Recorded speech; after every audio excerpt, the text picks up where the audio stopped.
এটা পরিষ্কার করলে নাকি? না ভিডিও আচ্ছা আমরা আজকে বাক প্রক্রিয়া করবো কিভাবে করতে হয় এটা আমরা একটু দেখে নেব নাকি? এর মধ্যে আমরা সৃজনশীল আকারে করব। তোমরা এই সৃজনশীলটা দেখো, তিনটা সংখ্যা দেওয়া আছে, তিনটা সংখ্যা দিয়া তিনটা প্রশ্ন। প্রথম প্রশ্ন হলো বাক প্রক্রিয়ায় প্রথম সংখ্যার বর্গমূল নির্ণয়। প্রথম সংখ্যাটা এখানে আমরা লিখছি, বুঝছেন? আচ্ছা এখন আমরা কিভাবে করি দেখো। প্রথমে আমরা ডান দিক থেকে জোড়া বানাই, এক জোড়া ঠিক আছে রে? আচ্ছা এবার আমরা ভাগ করব, বাম দিক থেকে শুরু করব। প্রথম জোড়া কত? 44। 44 এ আমরা ভাগ প্রক্রিয়া করব। দেখো এবার 44 এ আমরা কিভাবে ভাগ করব?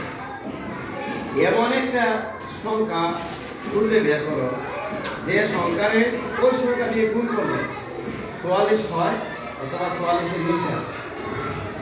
তাহলে আমরা 5 দিয়ে আরেকটা 5 দিয়ে গুণ করি, 5 আরেকটা 5 দিয়ে গুণ, 5 5 এ 25, 44 পাইছি। তাহলে 5 এর উপরে দাও 6, 6 এর আরেকটা 6 দিয়ে গুণ, 6 6 36, 44 পাইছি। 7 এ যাও, 7 7 এ 49, বেশি হয়ে যায়। তাহলে আমরা 6 এ থাকবো, 6 6 কত হইছে? 44, 6 6 কত?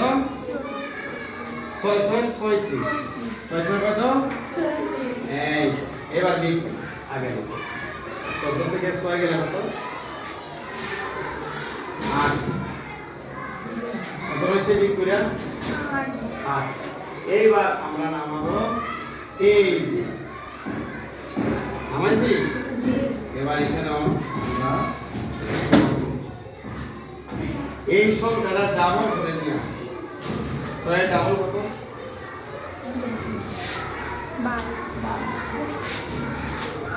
12। এবার এখানে এমন একটা সংখ্যা দিবা যে সংখ্যাটা দিয়া পুরাটারে গুণ করলে গুণফল যাতে 800 অনুযায়ী হয়। যেহেতু ভাগ প্রক্রিয়া বর্গমূল নির্ণয় করো, যে সংখ্যা দিবা এই সংখ্যা দিয়ে পুরাটার গুণফল দিয়ে দিবে। ঠিক আছে? তাহলে চিন্তা করো তো, আমরা এখানে যদি এখানে আছে কত? 12। একটা দিয়ে কোনো একটা সংখ্যা দিলে 100 এর মতো যাবে। আমরা যদি এখানে 6 দেই তাহলে 126। 126 এ 6 টা গুণ দিলে হয়তো এর কাছাকাছি যাইতে পারে। ঠিক নেই? হ্যাঁ? তাহলে আমরা দেখি এখানে 12 আছে, এখানে আমরা 6 বসাই। 6 বসাই তো 100 কত হইছে? 26। এবার 6 দিই, 6 6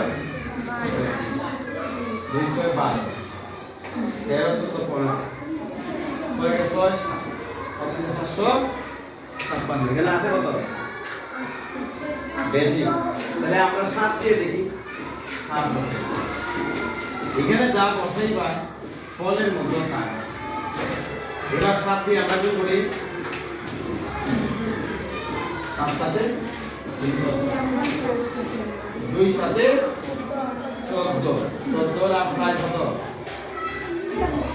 14 6 18, 18 আমাদের 7 থেকে 7 আরেক এই তো মিলে তো আই কত হইছে উত্তর? 65। এটা ভাগ প্রক্রিয়ায় বর্গমূল নির্ণয়। ঠিক নেই? 6 6